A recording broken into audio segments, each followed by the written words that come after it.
To the point of securing the consultant to navigate this next step, it really speaks to Council's direction through their strategic action plan of high-value contracts. Palm Coast continues its search in what's been a long process to find a new waste hauler. At City Manager Denise Bevan and Public Works Director Matt Mansell's request, Council voted to hire consultant New Gen Strategies to help prepare the contract at a cost of $25,000. Mansell will ultimately oversee the contract. As part of our strategic planning efforts, are beginning the process of transitioning the oversight of the solid waste contract into the Public Works Department with a look at going live when this new contract goes into effect next June. So we are seeking approval for New Gen as a consultant to get us through the negotiation phase and drafting of the final contract that will come to you for review, discussion, and approval in the June workshop. Palm Coast has had ongoing problems with existing trash hauler Waste Pro, citing both absentee service and high costs.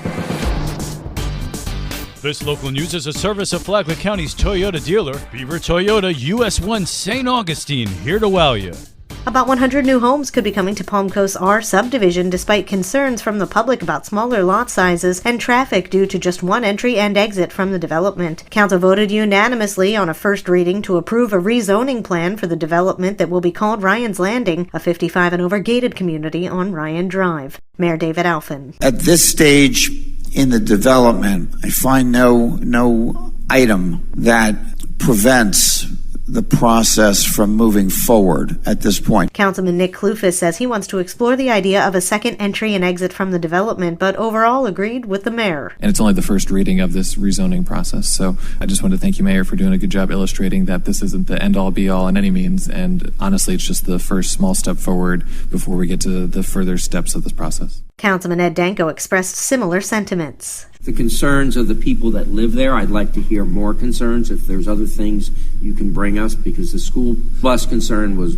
important to me. I plan on visiting the area, and I plan on looking forward to seeing what staff and council comes back with before this second read, before I make a decision. So I'll reserve my final decision, but I want this process to step forward. City planners noted a bus stop in question could be moved or the development's entrance could be moved so the two don't conflict. The development could get the full green light if approved in a second reading in about 2 weeks.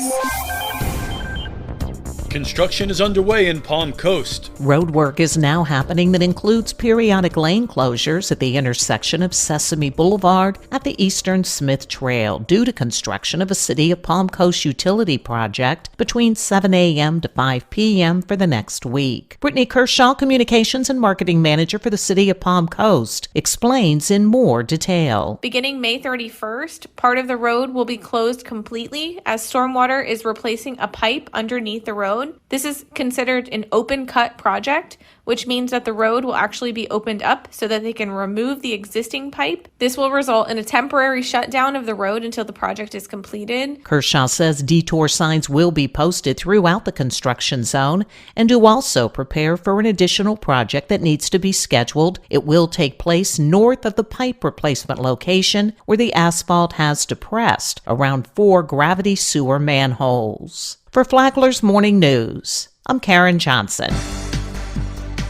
Flagler County has an organization that's focused on creating a safety net of services to support the community. It's called Flagler Cares, and Flagler County Medical Director Dr. Stephen Bickle was a co-founder. He says they've come a long way from that day. We had a strategy, a grant strategy, 5 years ago when we started, but it was just very general and abstract. And the idea was we wanted to fill the gaps in Flagler County for these services.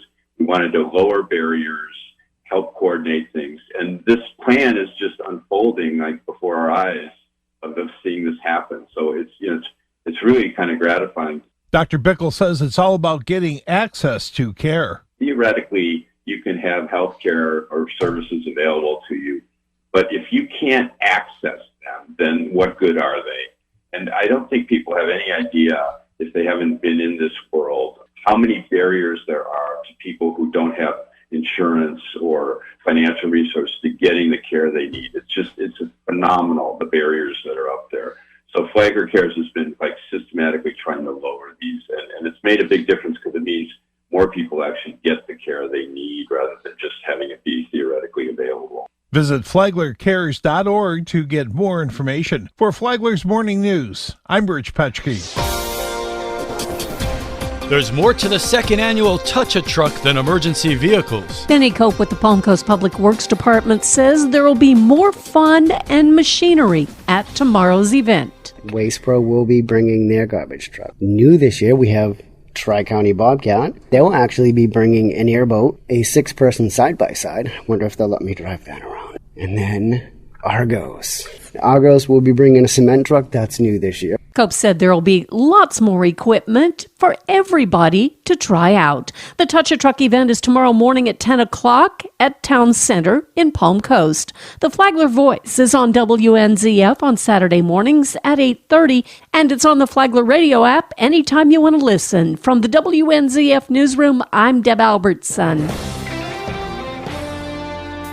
The weekend is here. Time for some family and for some fun. Here's Stacy with Fun for Augie Kids to tell you what's going on in Flagler County. Tonight, the City of Palm Coast is hosting their Parents' Night Out and Teen Chill event. The kids will eat pizza, play games, watch movies, and have fun while you get some much-needed time to yourself. This event is for ages 5 through 12 and 13 through 17. Do you have a little one who dreams of operating a big rig vehicle when they grow up? Bring them out to the City of Palm Coast's Touch-A-Truck event this weekend and learn all about the trucks, climb into the driver's seat, and even sound the horn. This weekend, the Flagler County Fairgrounds are hosting the FCRR Games Day. There are 4 events per show, and the High Point Awards will be given at the end of the season. After this show, there's only one left. Sunday, join Michaels for their Make Break event. Learn about how to make cute tie-dye patterns on your very own tie-dye rock. All supplies will be provided. To learn more about these events and others, please visit us on our website at fun4augiekids.com. Have a great weekend. And now you're up to date on Flagler's Morning News. I'm Rich Carroll.